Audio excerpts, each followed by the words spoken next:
Democrats are not willing to do what is necessary to achieve power, let alone do good things with it. Republicans are very motivated to seize power, whether or not they're going to do good things with it. Republicans fight and they drag and they kick and they grapple and they bite and they cheat and they lie and they steal. Every Republican is on board with this. And on the government level, they are ferocious. They're stupid and they often make mistakes, but boy, do they want to win. They want power. Democrats are weak and don't even have leadership to pivot around.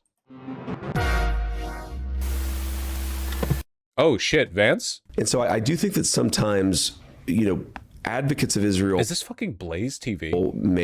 Or pro-Israel people in the United States make two critical mistakes. One, on the one hand, is not delineating between America's interests and Israeli interests, because they're not always the same. But the second is always conflating criticism of a particular government with Jew hatred.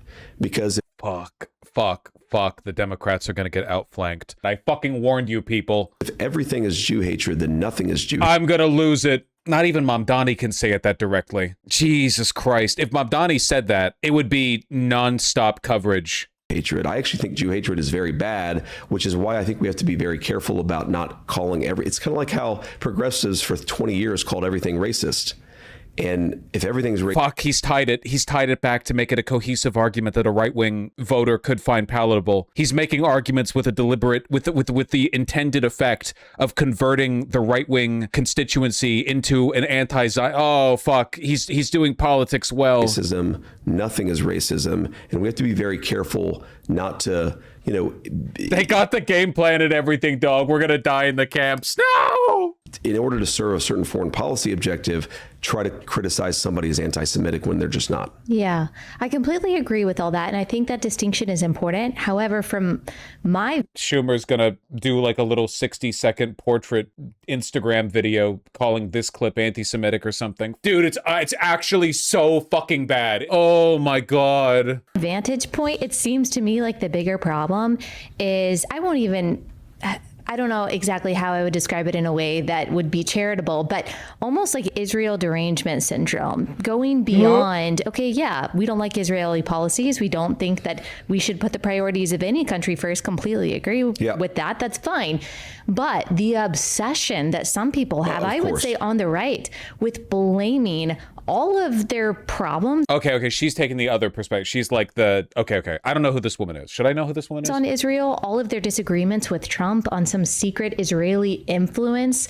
And I'm not saying all of those people hate every Jewish person, but it seems to get there really fast. I see. She's a Zionist from Blaze TV. What's her name? That more prominently on the right than I see true Israel first kind of obsession that you... So, okay, for one, this is fucking delusional. The Israel first shit is literally like mainstream Republican policy, or at least it was. But the fact that JD Vance is willing to go on and argue with oppositional Zionist views on this means he's really pot committed. This is so fucking bad, dude.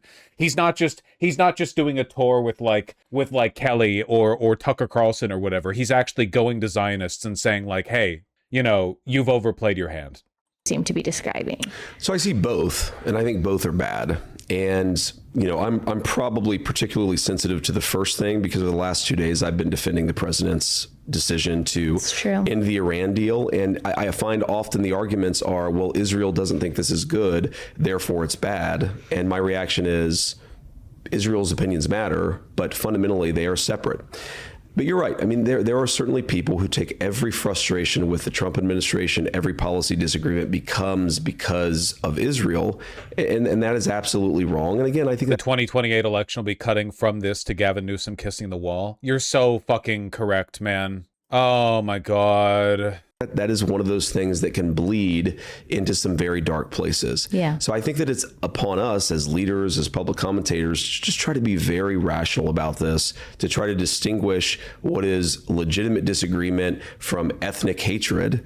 And you just got to be careful about it. But I actually think both the Trump administration, but the right generally is in a place of figuring this stuff out. Any debate, every debate, has excesses on either side, but that's part of the process of figuring this stuff out together. Oh, man. Dems spent the last 3 years making sure we didn't reach this point as a party. And every one of their fucking shit-lib Blue Dem Zionist dogs on Twitter was out there fighting to make sure you were in a position of weakness when this inevitably happened.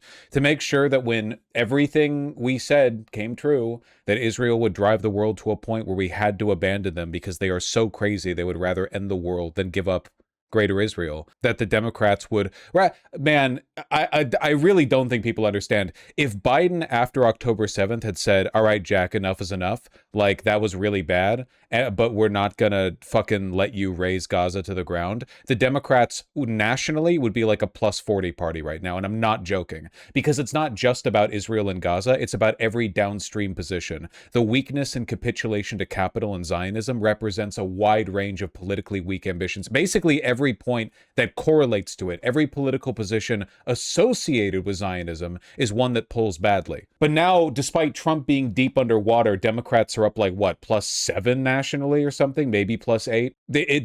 A world where the Democrats took the correct position on this is one in which we have a fucking 1,000-year Democrat empire. But they fought time and time again to keep that from happening, because they don't care about you and they don't care about winning. Kids out here on TikTok are calling everything they don't like Israel. Yeah. Democrats continuing to thread the needle while J.D. Vance outflanks them to the left, and every single person under 35 in America using Israeli as a synonym for bad. Right, left, center, it doesn't matter. It's the most like more young Americans, and by young I don't mean 18 or younger, I mean like not older than 50, agree on this than basically anything else. You would probably find more under 50 Americans agreeing that we need to drop Israel than agreeing on the concept of a democracy, and I'm not joking. If you polled 50s and under, I guarantee you more would be openly critical of democracy as an institution than would say, yeah, we need to stand by Israel forever. And yet...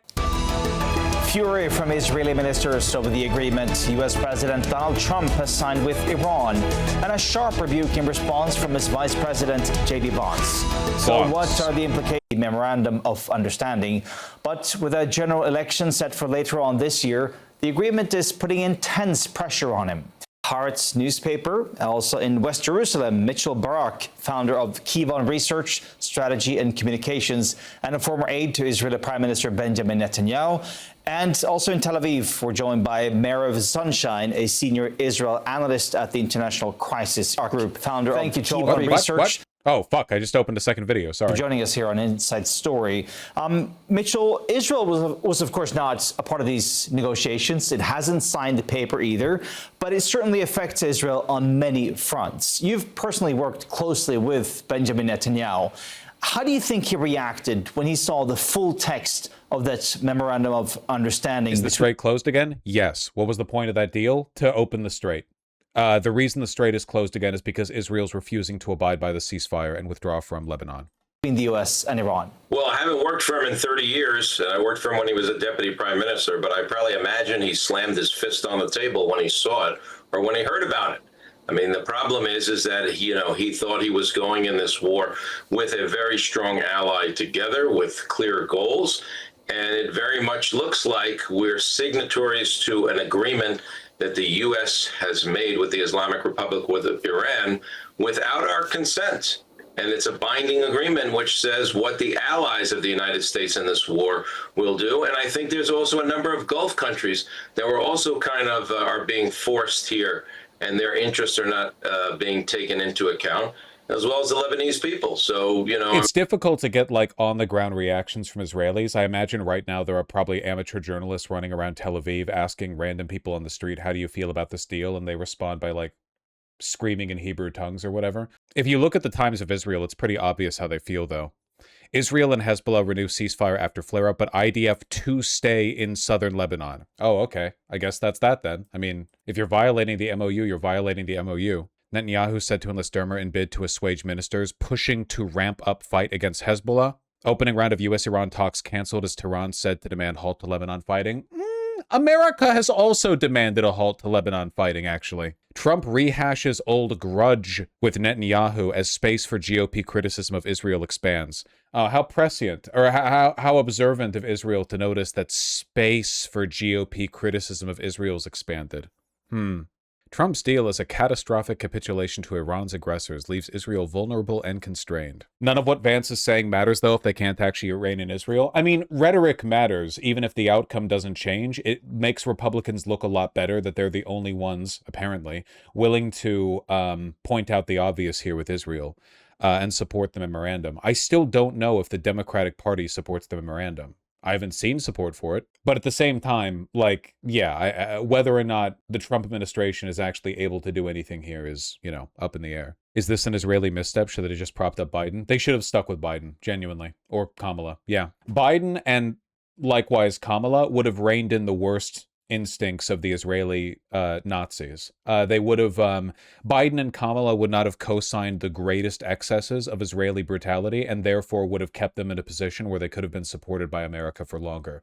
Whereas Trump has encouraged their worst instincts and driven them very, very rapidly to a point of like global, you know, oil crisis. Trump is uniquely bad. Well, in this case, Trump is uniquely bad for everyone, including Israel, because Trump, like Biden and Kamala, probably would have moderated their ethno-nationalist ambitions. I have no doubt Israel would have still attacked Iran, would have still attacked Lebanon, would have enjoyed U.S. support, but America probably would have postured in a way that would have allowed them to play plausible deniability over support for Israel for longer, but not anymore. Can you please talk about how Iran charging a toll to cross the Hormuz is a new precedent in the history of modern maritime shipping? I mean, your comment just kind of did it, right?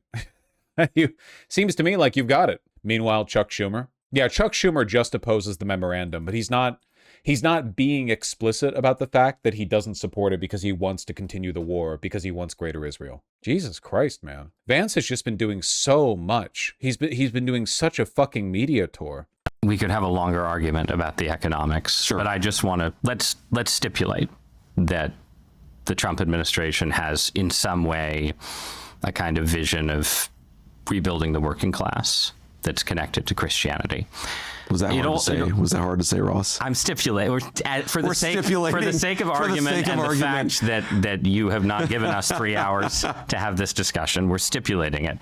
It also I 100% expect Trump is setting up Vance to eat shit over this whole thing. I disagree. I think this is Vance's ascension moment. It really comes down to whether they're able to actually do anything, but I think this is the powers that be within the Republican Party handing Vance the ultimate opportunity to supersede Trump, an issue on which they can give a very clear line, a division where Vance stepped up and said what no one else was able to say, that Israel is fucking insane. That seems to be the position they're taking and the direction they're heading in. seems to me like the administration has distanced itself in different ways from some other sort of obvious expressions of Christian influence on politics. Some of them more sort of liberal coded, some of them more conservative coded. Like what do you mean? Like the administration has been more hostile than any prior Republican administration, to say nothing of Democrats, in the last 20 years to the way we do humanitarian aid. It has kept religious conservatives, pro-life organizations especially, at arm's length in a way that has led to a lot of criticism. And then, you know, let's be honest, the tone of the administration is not consistently a Christian tone. Does this indicate an internal power struggle between Trump and Vance? No, I think that Trump's on board with this. Trump has always just been easily wooed by the arguments of his advisors because he's old and senile and stupid. Right now, Vance is getting his chance to make an argument. Vance is probably being backed by Susie Wiles. That would be my best guess. I also wouldn't be surprised if he was being backed to an extent by Miller. Rubio's keeping quiet. Hegseth is on the back foot. I think that this is Vance's opportunity. How much he's being supported in the back end is difficult to estimate, but this is his like ascension moment right here. If he is able to like take a early monopoly position on America withdrawing from Israeli support, the first politician to really endorse that position, and not in the way the left has, because remember, like, there might be individual progressive Democrats who say that we need to stop supporting Israel, but they have not acted along with the party. If Vance is able to lead the Republican Party in that direction, he will be given enormous credit on that. So are they only going to run in Israel? I don't know. I can't see the future. If Vance is able to pull the real America First gambit, then I think he has favorable odds in 2028. Why do you think Miller would back this? He's been quite hawkish because Miller is like big America first guy. I don't think Miller is not like ideologically obliged to Israel in the same way that like Hegseth is. There's a tone of aggressive uncharity to people who aren't on board with the administration's policies. So I would describe those as three areas where the administration has felt functionally post-Christian to me, and I'm curious what you think. Well, so on the first point, the third point, but I'm going to address You can work first. backward. So on the tone thing, it's very hard to rebut this because it's like fundamentally unfalsifiable. Because for every Namasaigu, huge difference, enormous difference between the tone that JD Vance has taken and what Joe Biden did. Joe Biden said, rein it in, you have a red line, and then did nothing for years. Whereas JD Vance here has said pretty explicitly, like, hey, Israel, watch it. We're the only people who support you. You don't want to jeopardize that. His tone has been a lot more antagonistic and a lot more real, too. All Biden did was jerk everyone around. Vance has done anything? Yeah, I know that. I'm talking about rhetoric. I mean, he's also the VP. He can't really do anything. But the rhetoric is very, very different. When JD Vance says stuff like, watch it, Trump is the only person who supports you, or stuff like, if everything is Jew hatred, nothing is Jew hatred, he is taking the left position from the Democrats. Certainly further to the left than anything Biden ever did. He's not just saying, Israel, you're going too far. He's calling out the fundamental truth here, which is that Israel is an enemy of the United States.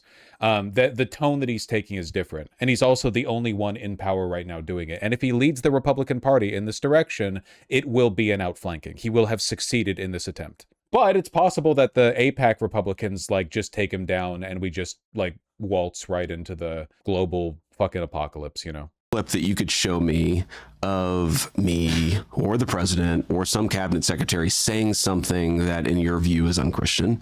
I could show you another few clips of us doing something or saying something that is like very Christian. The nature of political communication in the era of mass media is that sometimes people are going to say jokes that are taken out of context. Sometimes people are going to make mistakes. I'm not saying I make mistakes. I talk about this in the book a little. In my book, Communion, available where books are sold, I talk about the own mistakes that I've made as a Christian leader.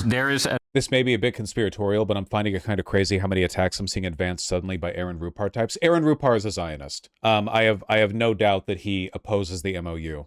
Vance's bold vision of a new authoritarian world with the U.S. at its center seems to be imperiled. Oh, yeah. Look at this. His work on behalf of brutal regimes didn't start with Iran. Aaron Rupar, a supposed liberal, is arguing that by trying to push for peace in the Middle East, he's doing the agenda of Iran. Work on behalf of brutal regimes. There's no such thing as a liberal Zionist. While the war is a resounding defeat for the United States, Vance's quote-unquote plea deal could be a key step towards implementing his plan to place America in alliance with authoritarian regimes across the globe. This is insane. The idea that trying to push for a memorandum to stop a global oil collapse is Vance placing America in alliance with authoritarian regimes across the globe is fucking psychotic. The idea that the Trump administration arriving at a deal to end a war with Iran is allying with authoritarianism is the kind of deranged psychopathic Zionist dribble that I've come to expect from like mainstream media. I am surprised Aaron Rupar is cucked enough to just fucking post that. That's the most recent fucking thing he's posted, by the way. Just an article from what? A buddy? No such thing as a liberal Zionists. All Zionists will either give up their ideology or sell the world down the river and off the waterfall. There's two flanks happening, but now the establishment can't attack the left or anti-Zionist movement as much because the admin's implicitly giving permission. Well, what I'm worried about is the Democrats not pivoting and the Democrats just saying Vance is being anti-Semitic, which is, by the way, what this article is implying. This article is implying that Vance is taking the side of an authoritarian theocratic Islamic regime over the poor, precious, innocent, democratic gays aren't throwing off rooftops here, Jewish Israeli state. This argument right here is like ideologically the Democrats trying to rally around calling JD Vance a poor friend of Israel. And man, if that's the direction the Democrats take, all I gotta say is I'm breaking my voter streak in 2028. It's GG, man. You think that's why he chose a pic that looks like Vance is doing the Heil? Yeah, I think so. Yeah, I'm not. Yeah, JD Vance is a Nazi because he doesn't want Israel to end the world by causing a global oil crisis and indefinitely warring with all of its neighbors and establishing Greater Israel on biblical terms and building the third temple and blah blah blah blah blah. Here we are comparing Vance's willingness to support peace in the Middle East with the Nazis, America first, but Vance is kind of a Nazi. I'm really sorry to pull this one out because this is like a big-ass red pill, okay? But it's true and you need to understand it. Right now, every Zionist, regardless of the party affiliation next to their name, is doing more to contribute to actual existing Nazism than any other group. We are at the precipice of global oil crisis. Israel is trying to war with its neighbors to establish Greater Israel. They are implicitly threatening to nuke their neighbors. We're talking about a potential death toll greater than anything World War II beget, and that's a high fucking bar. But that's what global drought can do. That's what global famine can do. Like, we're talking potentially very, very, very high stakes, all from one fucking country with like 8 million people. We're talking about the highest stakes possible. Support for this is a precursor for support for all evil. It is a hard line. I mean, y'all can let Vosh spread misinformation if you want, but there's no outlet reporting on the Strait being closed again. That's just a fiction. Why are you fucking... What are you talking about? Why are you posting like that? Are y'all seated because a black woman is speaking? Don't you talk to me that way. Who the fuck are you? You're white, probably. Iran has said they are closing the Strait in response to Israel's violation of the MOU. My understanding is what they're doing right now is selectively closing the strait and allowing some Iranian ships through because the U.S. blockade is broken. So there are some ships moving through, but I'm pretty sure the ships moving through are the ones that Iran is letting move through. Breaking, IRGC announces closure of the Strait of Hormuz in response to Israel attacks Lebanon. Where? The Strait of Hormuz? Also, what do you mean? What do you mean nobody is reporting that the strait is closed? If you Google Iran closes strait, there are multiple reports saying such. Yeah, look at this. By the way, sorry to be annoying about this, but I literally fucking warned all of you this was going to happen. Israel was going to violate the MOU, and now that the American blockade has been dropped, the only ships going through are going to be ones Iran lets through. And that's literally what's happening. Traffic through the strait is flowing, very little of it, but still some of it, under Iran's monitoring after a radio message to vessels in the region suggesting the waterway had been closed. However, the Iran Foreign Ministry has said the strait is still open with Iran's permission. So I think what's happening right now is that now that the American blockade is down and America is nominally in favor of the terms of the MOU, Iran is saying, oh yeah, ships can go through with our permission, meaning that Iran is going to let their own ships through but not others. And right now traffic is very low. You said the other day you couldn't reconcile how all this resolves. Any new ideas? Nope! So far, the only thing that's happened, every day I wake up and the news confirms that we're reaching more and more unreconcilable territory. Israel will not stop, and the only thing I can think of to stop them would be America or a UN or NATO intervention. But that's not happening. That's crazy. So I don't know what happens. I just can't imagine Israel backing off. Nah, nuts. It's not nearly enough. It just means they're getting some specific dosh out of it, but it's not nearly enough to prevent the collapse. Israel is committed to Lebanon ceasefire if Hezbollah honors it. Okay, are you committed to a ceasefire or are you committed to leaving Lebanon? You don't think cutting them off from weapons and money would stop Israel? No. Israel has plenty of weapons and money on its own. They're perfectly capable of waging war without us. So what is it now? We saw this clip. And get back to the reality that we are quite a small country, totally depending on the United States like never before, and we should behave according to those conditions. And this might bring us to a new mindset. Mitchell, do you agree with that reality check that you're hearing from Gideon? Well, it's always good to get a reality check. I appreciate his optimism in such circumstances, and we've gotten a... Only 17 ships have passed through in the last 24 hours? Yeah, okay, the strait is still fucking closed then. Sort of a rebuke or a lesson from the vice president. I think Israelis, have, to a certain extent, not realized that the U.S. is really, helping support Israel for many, many years. And, we owe a great deal of debt to the United States governments, all of them, and presidents, and the people of the United States. So I do think it could be an opportunity, especially now with the election coming up, that Israelis will recalibrate and think that, there should be a certain level of diplomacy that can do something. And it's not just military might, which was shown here to have its limitations, but we were all schooled in economic threats, where the Islamic Republic of Iran closed down the Straits of Hormuz and strangled the world. What would we have to do? Occupy southern Lebanon and Gaza? It's crazy because we've literally been here before. Israel took over the Suez Canal, threatening global trade. And in response, America said, no, the fuck you don't. Nope. We've literally been here before. The situation we're in right now is, what if Israel took over the Gulf? The Suez Canal.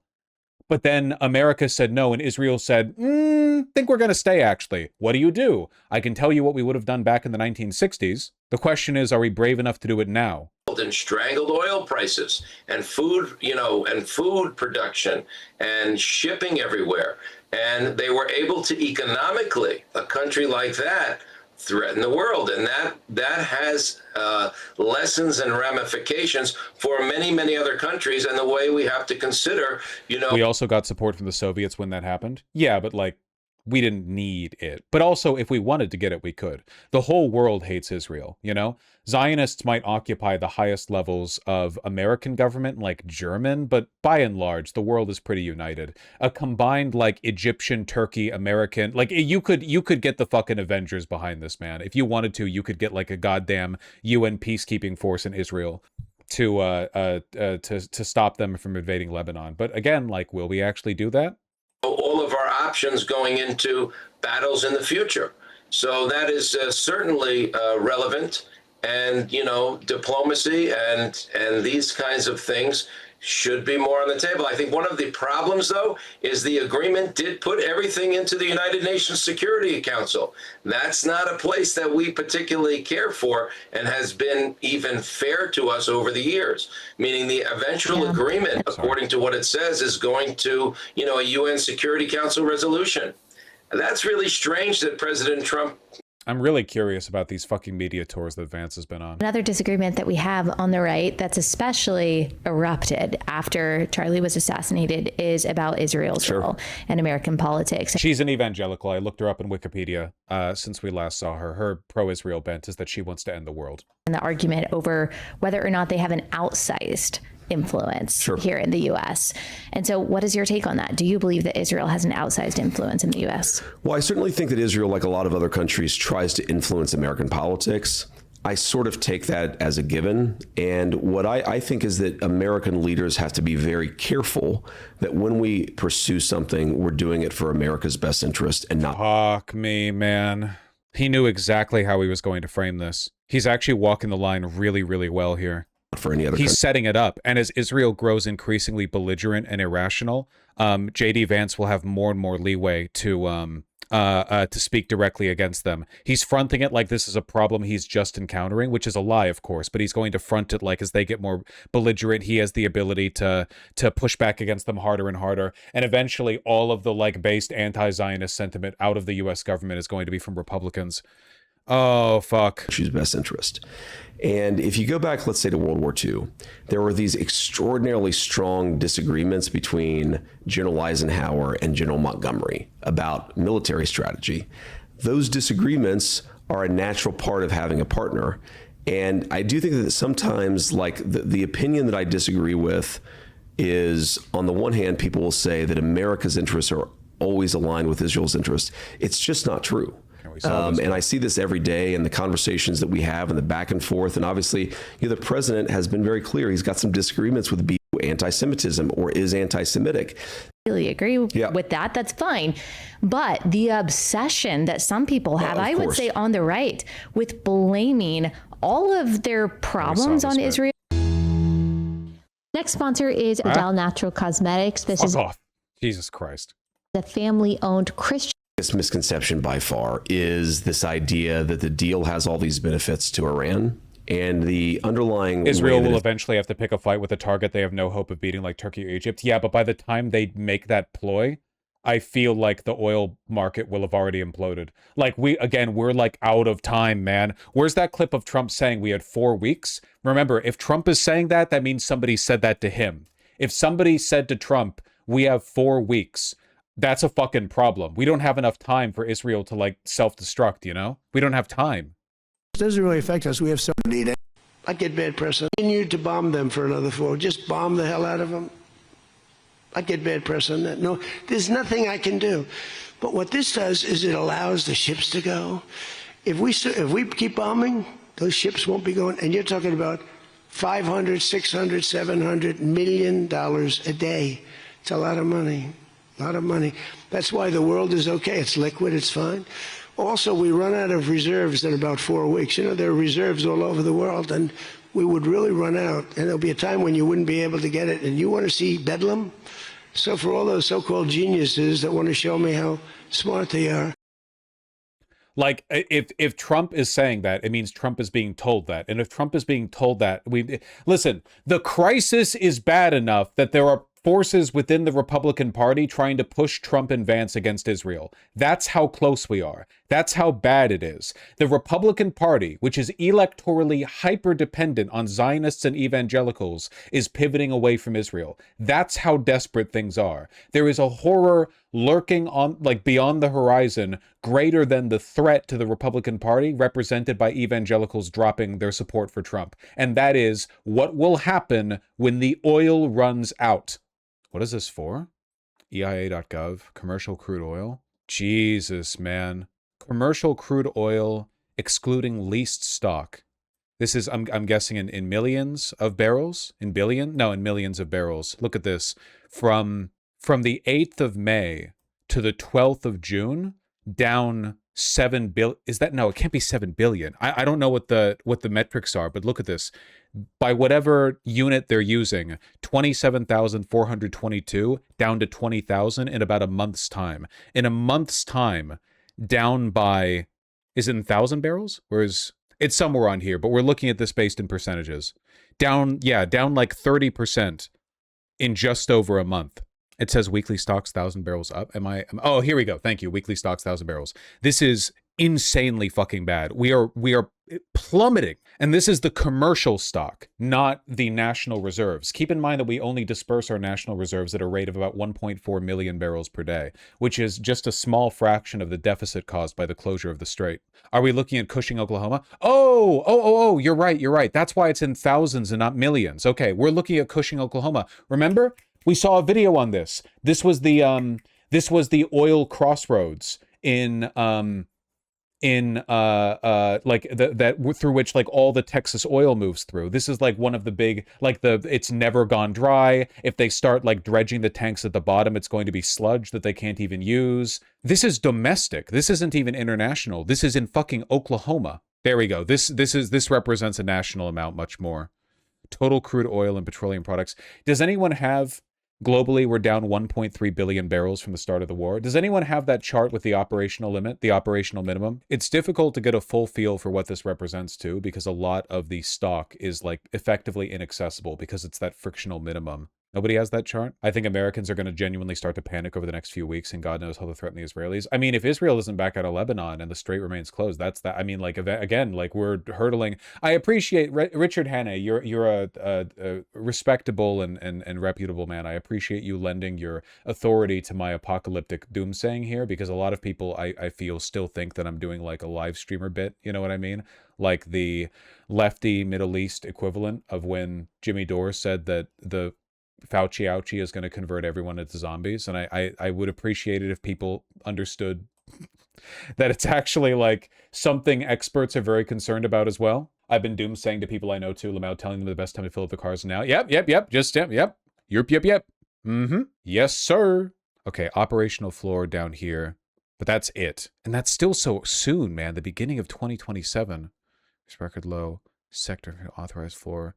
So like, this is us hitting the military reserve. Like, this is the point where we're not even like if we even hit the military reserve, we're talking like mass shortages everywhere. Like they are not dispersing the military reserve so that you can fill up your fucking Ford F-150 to go pick up your kids from the soccer game or whatever. The military reserve is like, in case world ends, break glass. Yeah. Military reserve is we can't even maintain interior security. Yeah.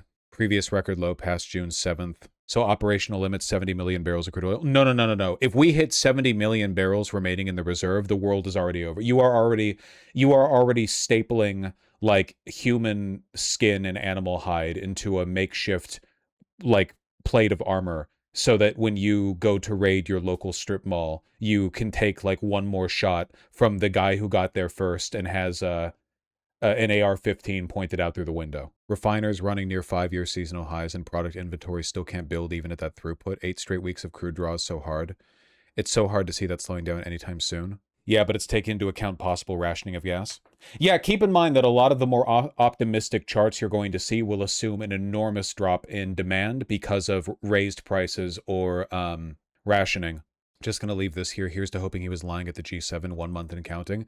I really do think we have every reason to believe Donald Trump when he says that we're running out in 4 weeks. We're not going to be clear, we're not going to run out in 4 weeks. It's not going to be that it's like that's the end of it. It would be that we're reaching a point where we can no longer buffer like the frictional loss. Like we're going to start feeling it now. Yeah, the cool zone. Have you seen Farm to Tabor say the fertilizer shortage is overblown? No, I don't watch this channel, though people do link it sometimes. Also, this is from 3 months ago. Is this information still reliable? She's a bit of a shitlib, or shitlib. That's unfortunate. Sorry, just reading Reddit. You know how it is. Pierce Morgan. Man, Jesus Christ. They're fucking soy jacking on my thumbnail. View chapter? Oh, here we go. Okay. I'm noticing that Mohammed Khalibaf, who will apparently on Friday be literally in a photo op with the Vice President of the United States. I cannot express to you how stomach-turning that is. I don't care who the Vice President is. I don't care who the President is. Leaders of the United States of America in a photo op with a mass murdering terrorist supporter like Mohammed Khalibaf shaking hands 6 months after he blew away 42,000 innocent people in the streets. He's such a whiny. Yeah, it's all Zionists have really. Whine, beleaguer. They could kill the most people in the universe and it wouldn't matter. I mean, there's something completely weird going on here, Cenk, where Shapiro is ranting away against neighbors with it constantly. They used it to attack all their neighbors. They use the threat of it, and they say, well, you can't attack us back because we have nuclear weapons. And the one country that has nuclear weapons in the Middle East has launched wars against almost all of its neighbors. So they've got that as backup. They've got Iron Dome as backup, and it has emboldened them to take land in Gaza, to take land in Lebanon, which you guys are denying. Iran has taken no land. Israel has taken land over and over again. Do you know that in 1948, only 6% of the land was Jewish? Now it's 78% is owned by Israel. How did the settler colony get from 6% to 78%? This is my turn to begin to talk through over a campaign of ethnic cleansing and genocide. I was in southern Lebanon in 1986 with the IDF. Okay, so you're old. I don't care. Land that the IDF voluntarily left. Why were they there? Sense. They went up to try to kick out the PLO. You know who rescued the PLO? President Reagan and the Americans rescued the Palestine Liberation Organization. Israel left Lebanon. They left Gaza. They were forced out. They were forced out by the United States because back then we still had the stones to tell Israel they'd gone too far. So they were attempting to trade land for peace. And then they came back in. Unfortunately, and they came back in. Didn't they come back in 3 times? And got into southern Lebanon. They keep wanting to. Hezbollah didn't infiltrate southern Lebanon. Hezbollah emerged because Israel invaded southern Lebanon. They were literally a regional defense force. Take Lebanon, and you just told us you're with the IDF. The United Nations was supposed to prevent Hezbollah from getting to be a murderous force, and they utterly failed. Murderous? What? The UN is that murder? The UN had a resolution on that murderous force. So we can't allow Hezbollah to murder people. What are you talking about? In fact, Hezbollah built. You make it sound like Lebanon invaded Israel. Outposts. Israel invaded Lebanon. Yeah, notice how this guy's storytelling began with Israel being in Lebanon, like they had any business being there. He was like, "Hey, do you know Israel left Lebanon after they were forced out?" Okay, why were they there? Like, this is somehow a rebuttal to Cenk Uygur's point that Israel's bloodthirsty and invades all their neighbors? You're inverting reality. You're making it sound like Lebanon invaded Israel. No, Israel is inside of Lebanon right now. Do you condemn Israel for being in southern Lebanon? By Hezbollah, do you condemn them for taking 70% of Gaza? Imagine if America was taking missiles daily from Tijuana, Mexico. Tijuana would be well, you're making the argument for Hezbollah. If that happened. I can't believe you're making a pro-Hezbollah argument, because what Hezbollah saying is, can you imagine if America was invaded and they took half of Texas, as they're doing right now? Israel invaded Lebanon and has taken southern Lebanon. Well, of course we would fight back. You're saying, and I agree, and that's what Hezbollah is saying. Well, of course we're going to fight back. They're in our land. They're literally stealing our homes. What do you want us to do? Go, I surrender to the... No, they didn't. Hezbollah was literally formed in response. They literally didn't exist until Israel invaded Lebanon in the second invasion of Lebanon. The second invasion, not the first one. The second invasion of Lebanon. Hezbollah didn't exist until then. The Israelis. Hezbollah is a cat's paw for Iran. By the way, you guys called... Hezbollah is an Iranian proxy that Iran has spent billions of dollars training and equipping. So what? They killed two. Based ulting. This is the tone everybody needs to take. Does Israel have a right to exist? No. Hezbollah is an Iranian proxy? Okay. No one fucking cares. You're trying to end the world. Shut the fuck up.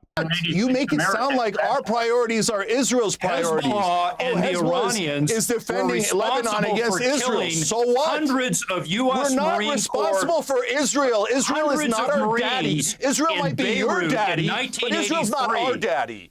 Iran has been at war with us since 1979, sir. All right. Let me bring in Brian, who's been waiting. Israel's been at war with us the entire time. Israel stole our technology.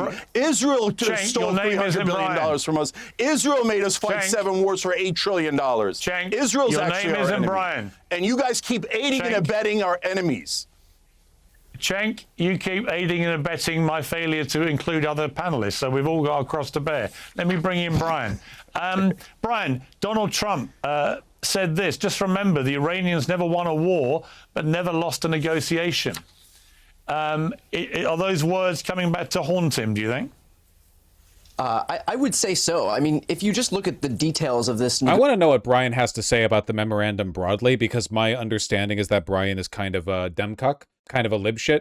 So, like, is he just going to be smarmy about, like, how we should have kept the JCPOA or whatever? Or is, like, what's his actual take on this? Like, on the whole, you know, Israel's an enemy of the United States. I want to know what his, like, broad take on it is. He probably has a video. I'll look. Yeah, I'll look. I'm curious. Of this the last 24 hours.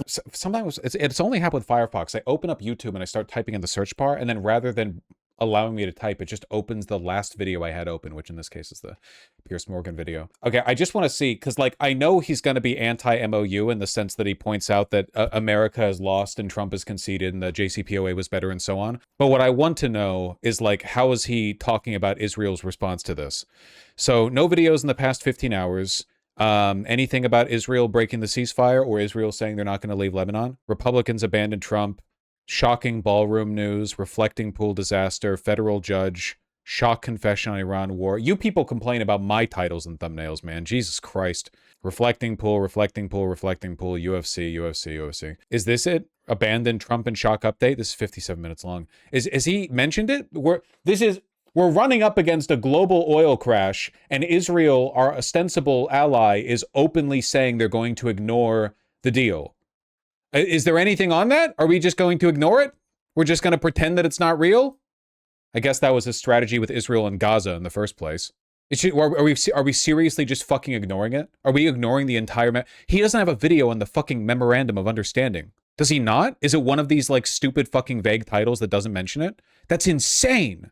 He's mastered strategic silence. He did this with Gaza too.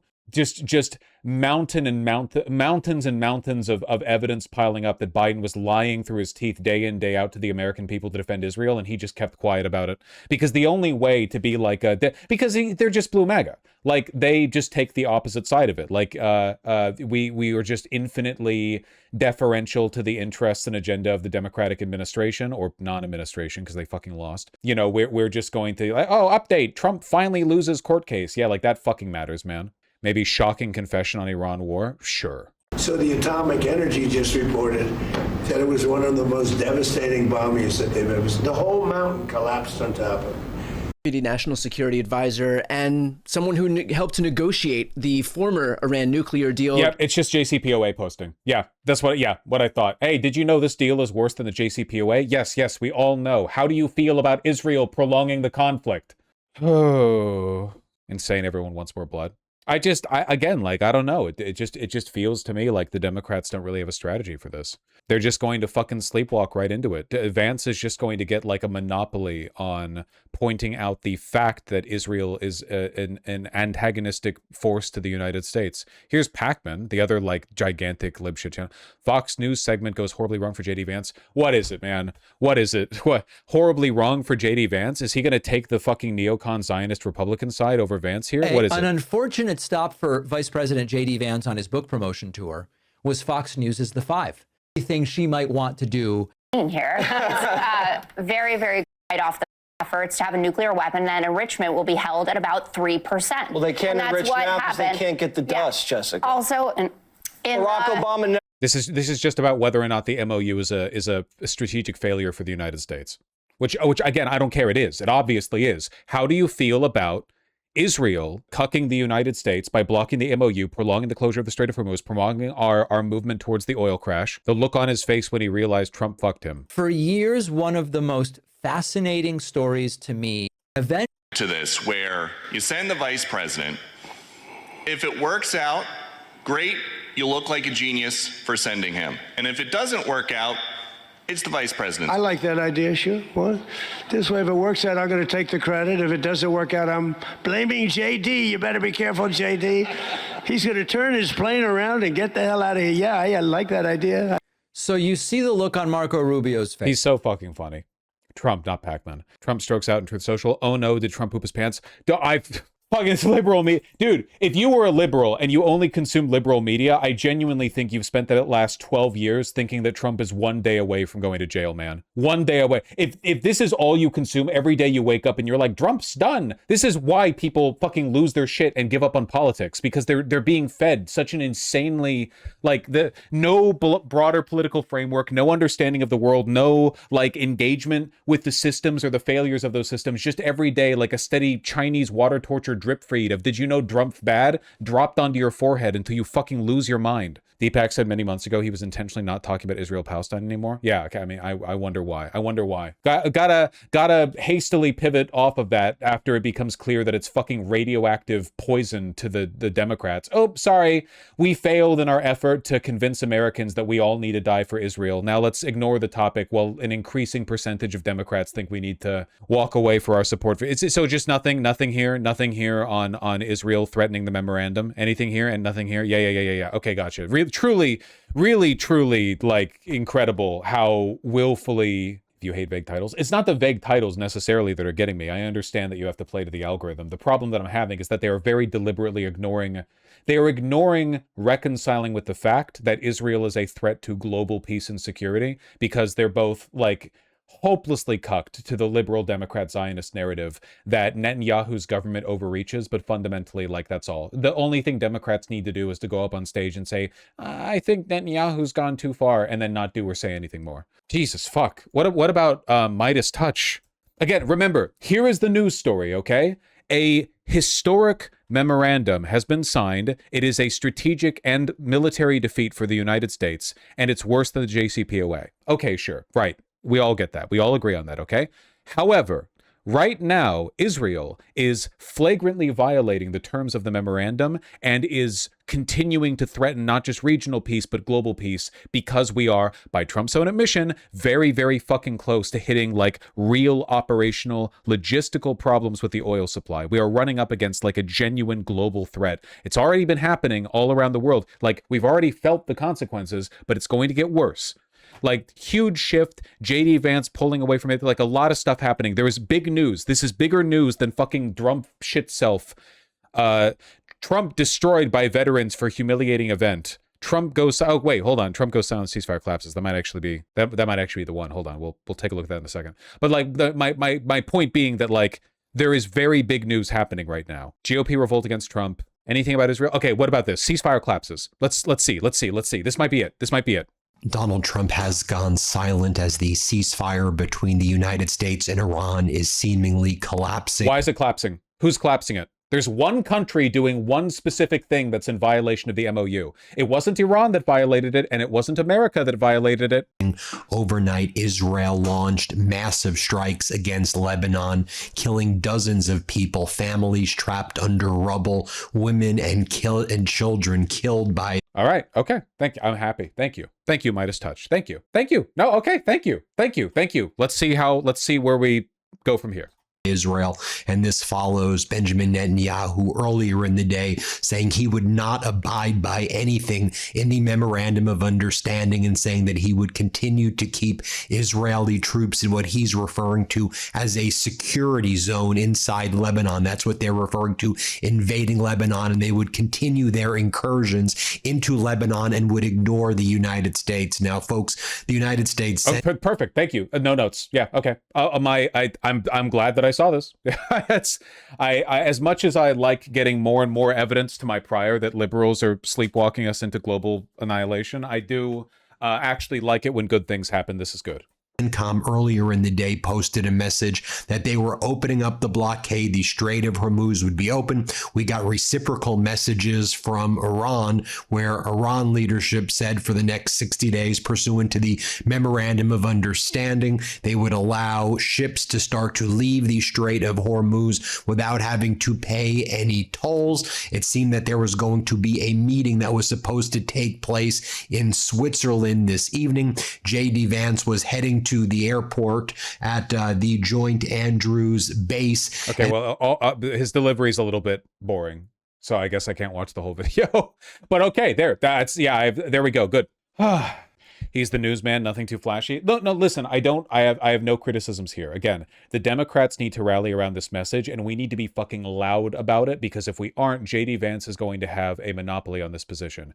J.D. Vance is very clearly fronting a Republican effort to get ahead of this, and if he succeeds, we are in trouble. We are in big, genuine, the Republic has lost trouble, because the Republicans will be the only ones willing to point out the obvious. They will be the only ones willing to acknowledge the fact that global peace is being threatened by Israel. Like, look at this, man. Look at this. Look at this. Updates from fucking Al Jazeera. 30 minutes ago, Israeli forces continue to shell southern Lebanon. They will not fucking stop. Israel committed to Lebanon ceasefire. Hezbollah honors it 1 hour ago. 30 minutes ago, they're still shelling southern Lebanon. They will not fucking stop. Why are Republicans willing to give up Zionist money and or power, but Democrats are not? 1, Republicans are better organized. 2, Republican voters are very stupid. They're cattle, so they are easy to manipulate. They might be betting on that.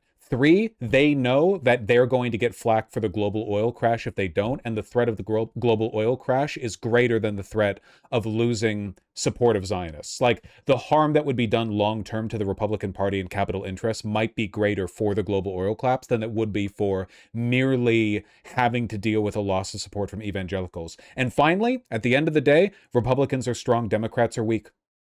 Democrats are not willing to do what is necessary to achieve power, let alone do good things with it. Republicans are very motivated to seize power, whether or not they're going to do good things with it. Republicans fight and they drag and they kick and they grapple and they bite and they cheat and they lie and they steal. Every Republican is on board with this. And on the government level, they are ferocious. They know they're stupid and they often make mistakes, but boy, do they want to win. They want power.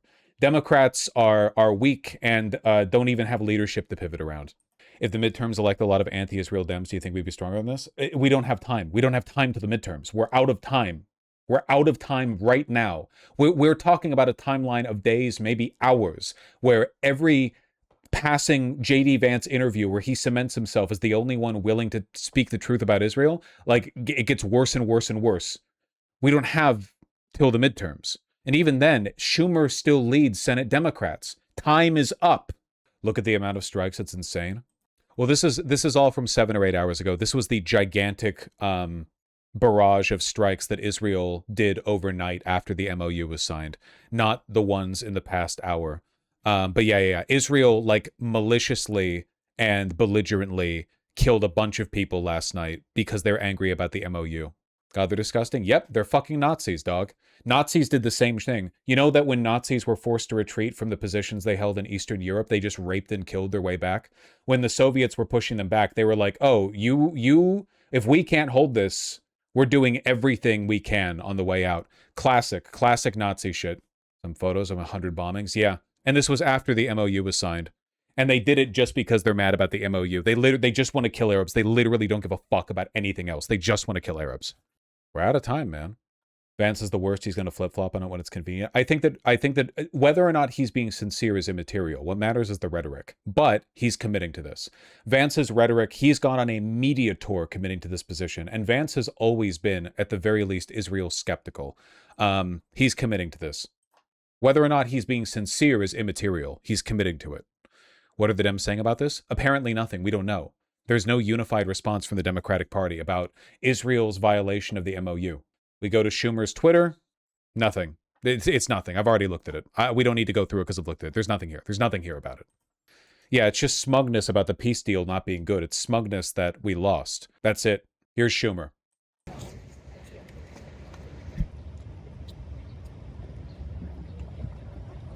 Okay, folks. Welcome. Look, this is not the art of the deal. This is the art of surrender. Trump didn't get peace through strength. He got payoff through weakness. Americans got fucking 100-year-old lunatic Nazi waddles up to the cameras and starts running off zingers like he's that fucking guy. While I'm standing on business, Trump's up to some monkey business or whatever. Nothing we wanted and needed, and Trump gave away the store. The Iranians took him to the cleaners. Look what they're getting. They got more control of the Strait of Hormuz. They're getting a $300 million payoff, which we Democrats are not going to vote for. No one should vote for it. This money should be used at home, where it's needed to reduce people's costs, not as a payoff to the Iranians. He still has his missiles. So we can just summarize that he's unambiguously opposed to the MOU. He has no better alternative. He has no suggestion. He is okay selling the world downriver. He is okay with us reaching the operational minimums. He is okay with us hitting the wall. He is okay with infinite war and death as long as Israel gets to expand. So here's your Democratic messaging, guys. Here's the leader of the Democratic Party. You might chafe at that, but he literally is. He is the highest ranking elected Democrat as the Democratic minority leader, or the Senate minority leader. Like that is literally, he is the highest ranking Democrat who is elected. And he will soon be putting out tweets saying JD Vance is anti-Semitic for opposing the interests of Israel. That's where we are. The Iranians still have their missiles. The oil prices and gas prices will stay higher for a long time. Basically, Iran got just about everything it wanted, and we got nothing. So the bottom line is that this is a fiasco. It's a disaster. Trump proved himself to be a terrible negotiator, and it's obvious why. He never knew why he entered the war to begin with. He never told the American people. He never told the world. And it's probably because he was worried about the Epstein files and his bad record on health care and costs. He wanted to divert attention, but he had no aim, no goals, and as a result, America and the world suffered from one of the worst deals that Trump has ever put together. One of the worst deals. Comment on the lapel stitching. It's genuinely awful, but you don't need me to tell you that. A cheap, like $200 looking suit, machine lapel stitching on the sides. That dimpling is pathetic. It's disgusting. No lapel roll. No. He looks like shit. Evil manifests. We've ever seen in United States foreign diplomatic policy. Senator, on FISA, if Will Pulte stays in indefinitely, does that mean 702 will be off indefinitely? Ask the Republicans. Trump put in Pulte. Trump put Pulte in. Pulte is a disaster, and it's on the Republicans. They have the presidency, they have the Senate, they have the House to fix it. Trump just posted that he wants going on Republicans to terminate the filibuster, saying that Republicans don't, Democrats will. Look, the bottom line is, again, Trump has made FISA impossible to pass. Talking about the filibuster, talking about the SAVE Act. We're never going to pass the SAVE Act, and Democrats and Republicans know what a bad idea it is. So the fact that we don't have FISA, the fact that we have an attack dog who has no concern for for reality and facts and truth as the DNI, the temporary DNI. It's all on Trump. All on Trump. The president also posted that the United States is not paying Iran $300 billion. What is your reaction to that? We're not paying for it. I don't know who he's going to get to pay for it, but why the hell should Iran get $300 billion? That's a victory. That's surrender money that Trump gave. Only Israel gets that money. Because he did cut such a lousy deal and put the United States in such a difficult position. What do you make of the fact that there's really Republicans who are now criticizing this development? The bottom line is, first, and one other thing, everything ought to be made public. Secret side deals. Look, I'm sorry. I've got to go. Oh, you know why he doesn't like secret side deals, by the way? Because the JCPOA was negotiated through back channels. Schumer is such a raging fucking Zionist, such an asset to the state of Israel, that Obama had to go through secret channels to get it negotiated because he knew that Schumer would tank it if he had the option to. And still he remains the Democratic Senate leader. We're running out of time. We're out of time.